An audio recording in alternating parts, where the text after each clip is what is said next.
이제 하나님의 말씀을 함께 나누도록 하겠습니다. 오늘 말씀은 예수님이 바리새인들과 서기관들에게 하시는 말씀으로 우리가 들어서는 안 되겠습니다. 이 말씀은 우리 모두에게 해당되는 말씀으로 주시는 것입니다.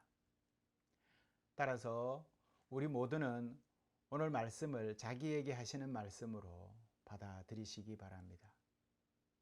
말씀에 비추어 각자의 삶을 돌아보고 또 바리새인들과 서기관들의 표면적이고 위선적인 태도를 경계하는 삶을 살아가야 하겠습니다. 또한 신앙인들에게 저들의 모습을 따르지 말도록 우리 주님께서는 오늘 복음서에서 당부하십니다. 왜냐하면 저들은 모세의 자리에 앉아서 자기 권위로 가르치려고 들기 때문입니다. 성도 여러분, 우리는 자기중심적인 태도를 버리고 예수님의 가르침을 따르며 겸손하고 진실된 모습으로 삶을 살아가야 하겠습니다.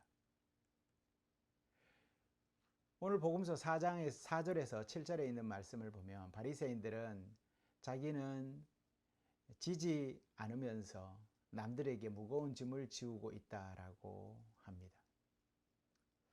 짐을 지고 먼 길을 떠날 때 가장 신경 써야 할 것은 자기가 들고 갈 수 있을 만큼 짐을 꾸리는 것입니다. 네팔 히말라야 등정을 돕는 세르파들은 자기 몸무게의 몇 배나 되는 그러한 짐을 지고 산을 오를 수 있는 능력이 있습니다. 오랜 동안 그런 일들을 해왔기 때문에 그 일들에 익숙해져 있어서 할 수 있는 것이죠. 그들은 그렇게 무거운 짐을 질 수가 있습니다. 만약 일반인이 저들처럼 따라 하다가는 눈 속에 고립되어서 아마 목숨을 잃어버릴 수도 있을 것입니다. 이처럼 짐을 지고 갈 때는 욕심내어서는 절대 안 됩니다. 바리새인들은 모세율법을 과도하게 해석하면서 너무 많은 규칙과 의무를 그들에게 부과했습니다. 그런 반면 정작 자신들은 이 짐을 지지 않으려고 했습니다. 성도 여러분, 예수님은 바리새인처럼 행동하지 말라고 하나님의 사랑과 자비로 가득 찬 삶을 살아가라고 오늘 우리에게 이 말씀을 주시는 것입니다. 바리새인들은 사람들에게 보여주기 위한 행동을 또한 했습니다. 사람이라면 이런 유혹은 누구나 경험하는 것 아니겠습니까? 가능하면 힘든 일은 하지 않고 좋은 결과를 얻으면 가장 좋은 것 아니겠습니까? 이런 유혹은 인간 본성이라고도 할 수 있지요. 신앙인들은 이런 유혹에 빠지지 않기 위해서 늘 저항하고 자기를 성찰하면서 돌아봐야 합니다. 바리새인들은 대접받기를 좋아하고 높은 자리에 앉기를 좋아합니다. 당시 유대 지역의 식사자리 배치는 U자 형태로 되어 있었습니다. 이 자리에서 가장 상석은 중앙에 이렇게 마주치는 교차 지점에 그 가장 상석이었는데 그 자리는 주인이 잔치의 주인이 앉는 자리입니다. 사람들은 그 자리에서 비스듬히 등받이에 기대어서 왼쪽 팔꿈치를 이렇게 받치고 이렇게 오른손으로 식사를 이렇게 가운데 테이블에 있는 음식을 먹었습니다. 가장 비중 있는 손님은 물론 그 식사 주인의 오른쪽이나 그 곁에 앉게 되어 있었습니다. 바로 이 식탁을 로마 시대, 그러니까 예수님 당시가 로마 시대 아닙니까? 로마의 그 지배를 받던 시대 아닙니까? 그 로마의 풍습이 그 시대에 가장 많이 유행했던 바로 그 식탁 형태인데 그것을 트리클리니움이라고 이렇게 부릅니다. 그래서 우리가 한번 인터넷에 찾아보면 아예 이렇게 그 식탁 방이 있는데 식사하는 방이 있는데 그 방은 비스듬하게 이렇게 깎아서 사면을 이렇게 깎아서 한쪽 면을 이렇게 U자 형태로 만들어서 가운데 식탁을 놓고 거기에서 이렇게 방석을 깔고 이렇게 기대어서 식사를 할 수 있도록 아예 그렇게 방을 만들어 놓은 그 방을 이제 트리클리니움이라고 이렇게 부릅니다. 그런 방에서 식사를 했다라는 것이죠. 그래서 그 다음은 중요도에 따라서 순서에 맞추어서 이렇게 식탁에 앉게 되어 있습니다. 예수님은 바리새인들이 이러한 연회에서 상석에 앉기를 좋아했다라고 표현을 하고 있습니다. 마치 그 자리에 앉으면 자기가 명예로운 사람이 되는 것으로 착각하는 것 같습니다. 그리고 바리새인들은 시장에서 또 인사받기를 좋아했다라고 합니다. 시장은 일상이 진행되는 곳이지요. 삶의 터전인데 이들은 이곳에서 화려한 옷을 입고 서서 지나가는 사람들로부터 선생이라는 칭호를 들었다고 합니다. 사실 시장이라는 곳에 화려한 옷을 입고 가기에는 조금 그렇지 않습니까? 장 보러 가는 사람이 이렇게 정말 턱시도를 입고 장을 보러 가는 사람은 없지 않습니까? 그것처럼 이렇게 땅에 끌리는 화려한 옷을 입고 시장에서 이렇게 서서 지나가는 사람들로부터 선생님이란 소리를 듣기를 좋아했다라는 것이죠. 여러분들 선생님이라는 호칭을 아무에게나 붙이지는 않지요. 일반적인 사람들이 지나가면서 누구에게 선생님 하고 이렇게 인사하지는 않지 않습니까?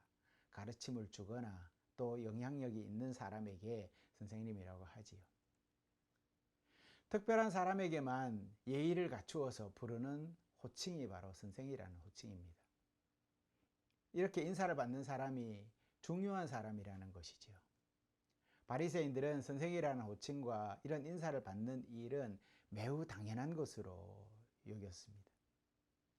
일부 성서학자들은 이러한 경우 선생이라는 랍비라는 이 용어는 왕과 동등한 호칭이었다라고까지 그렇게 성서학자들이 주장하는 성서학자들이 있습니다.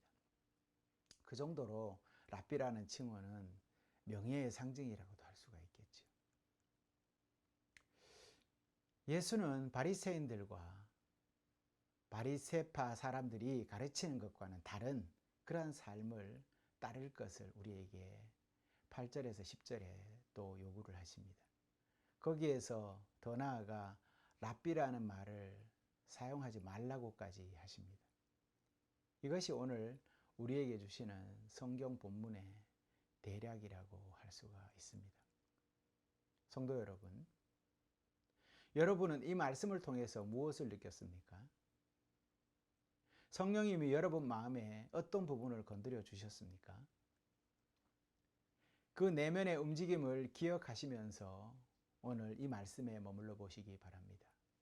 분명 성령님께서 그에게 합당하신 응답으로 여러분에게 임재하실 것입니다. 저는 오늘 복음서 마지막 절에 자기를 낮추는 사람은 높아질 것이다 라고 겸손할 것을 말씀하고 있는 부분에 머물렀습니다. 그러고 보면 우리 안에 본성적으로 서열을 정하려는 욕구가 있구나라는 것을 저는 생각을 해봤습니다.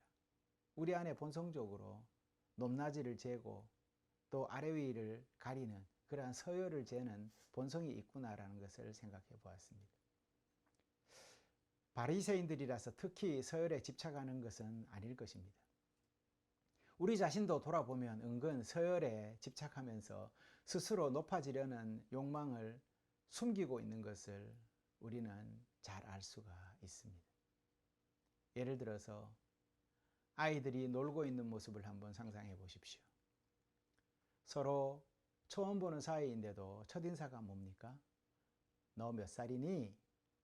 라는 말부터 시작해서 같이 놀이를 하는 것을 볼 수가 있습니다. 자기네들끼리 서로 형, 누나, 동생 하면서 서열을 정한 뒤에 놀이를 하는 것을 볼 수가 있습니다. 그럼 어른들은 좀 다른가요? 어른들은 특히 남자들은 서로 만나서 조금 편해지면 같이 술자리를 하게 되지요. 그래서 그것을 통해서 몇 살인지를 알게 되고 형인지 동생인지 서열을 나눕니다. 그러다가 술자리가 무르익어서 좋은 분위기만 이어지면 좋겠지만 나누었던 서열이 문제가 되기 시작할 때도 있지요. 술김에 말실수라도 하게 되면 어린 것이 반말이라고 하면서 이렇게 시비가 붙게 됩니다. 그러면 어린 사람은 뭐라고 합니까? 아이, 이런 꼰대가 어딨냐? 라고 또 대듭니다. 오늘 복음서는 너희는 모두 형제 자매다 라고 말을 합니다. 이것을 보고 이렇게 질문할 수도 있습니다. 목사님 보세요. 성경에도 형제라고 기록되어 있잖아요. 성경도 형의 형과 아우의 죄를 따지지 않나요? 라고 물으면 저도 할 말은 없습니다. 맞습니다. 외국의 영어의 경우에는 보면 브라더라고 하면 가족 안에서 남자들의 그러한 그 관계를 뜻할 때 브라더라고 이렇게 통칭을 하죠. 우리가 주로 브로맨스 할 때 그 브라더를 얘기하죠. 하지만 우리말에서 형제라고 하면 형과 제의 합성어, 즉 형과 동생 이렇게 해석이 됩니다. 그래서 그렇게 함께 일컬는 말로 형제 이렇게 얘기를 하죠. 이미 그 말 속에 형과 아우를 나누고 있습니다. 이것은 문화라고 할 수가 있습니다. 그런데 여러분, 서열이 지배하기 위한 것이 아니라는 것을 알아야 합니다. 만약 서열이 그런 것이라면 바리새인들과 다를 것이 무엇이겠습니까? 서열은 지배하기 위한 것이 아니라 섬기기 위한 것이라고 하는 것이죠. 오늘 복음은 그것을 우리에게 가르치고 있습니다. 너희들이 먼저 됨은 섬기기 위한 것이고 너희들이 하나님의 자녀됨은 섬기기 위한 것이라고 가르치는 것입니다. 우리들이 존경하는 형의 모습은 동생의 어려움에 귀 기울여 주는 것이죠.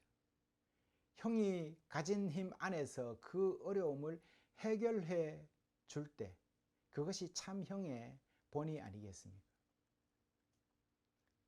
어린아이에게 있어서 형이 있다라는 그 사실 하나만으로도 그 걸음걸이가 달라지는 것을 볼 수가 있습니다.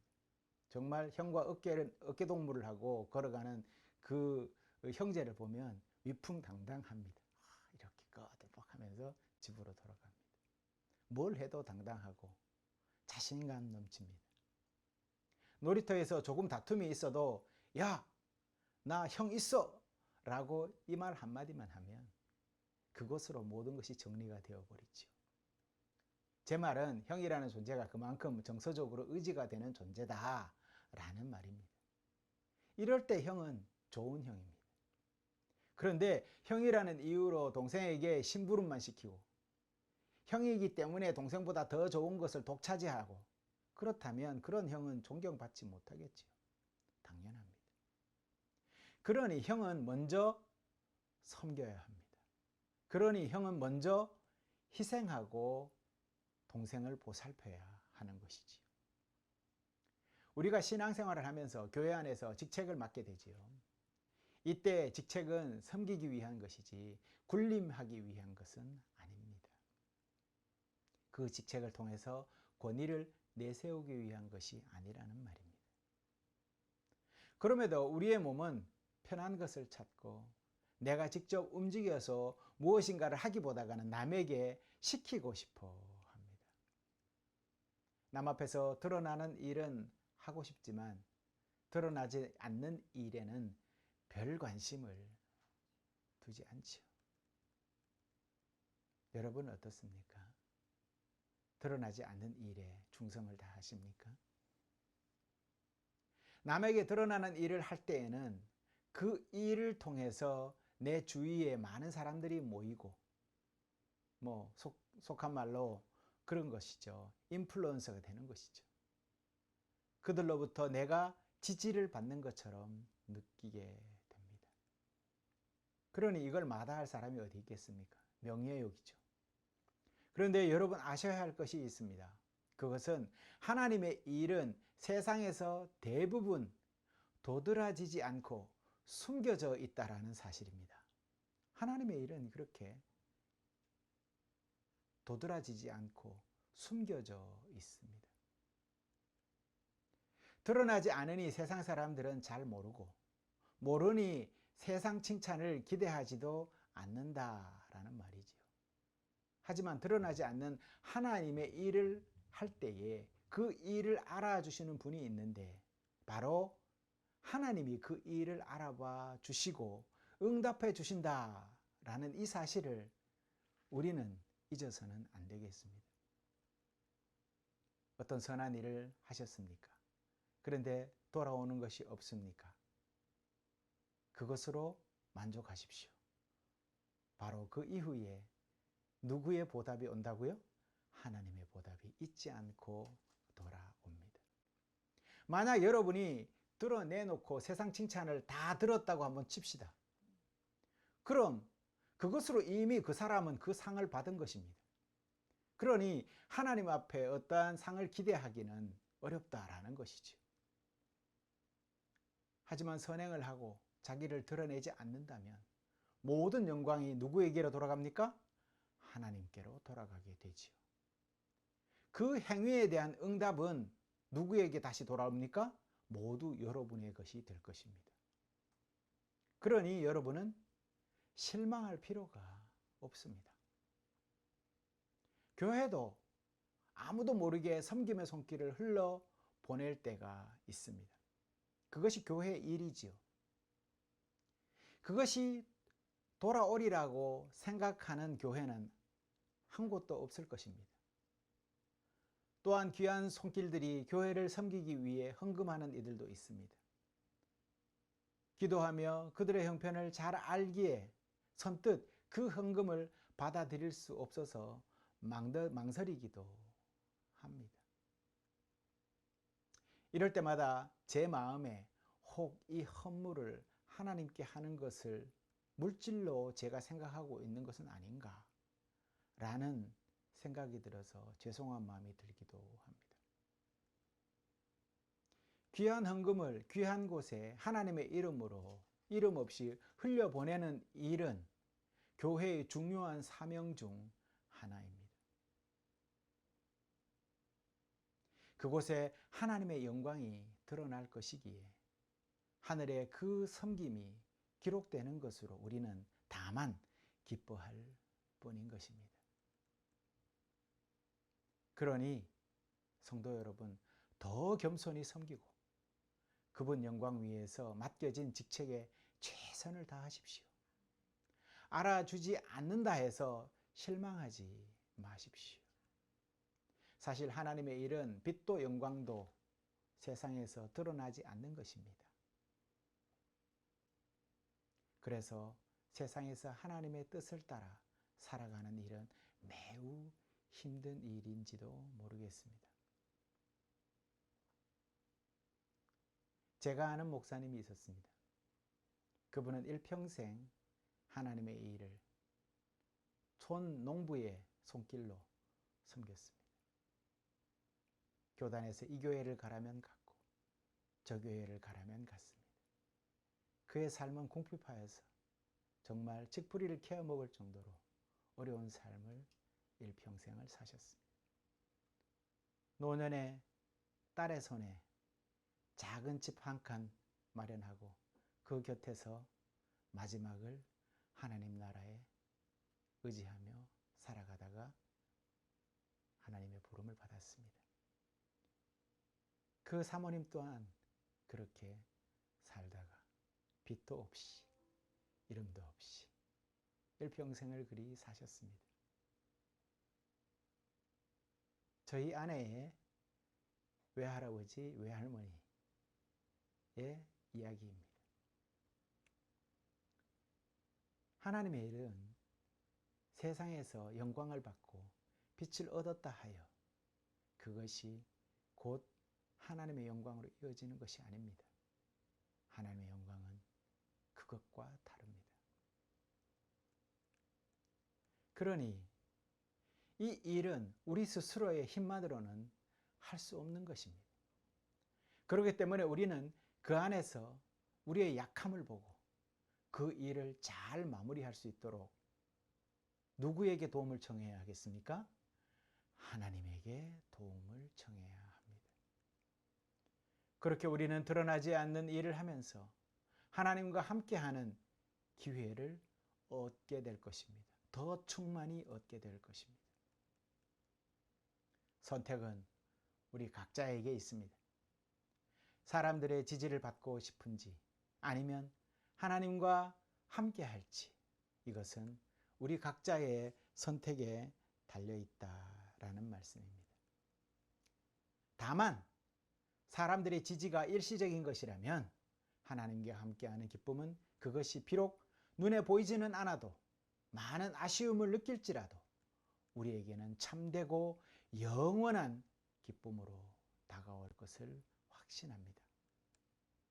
그리 한 주간도 그리스도의 종으로 형제들을 온 마음 다해 섬기며 하나님의 뜻이 여러분을 통해 드러나는 축복의 통로가 되시기를 바랍니다.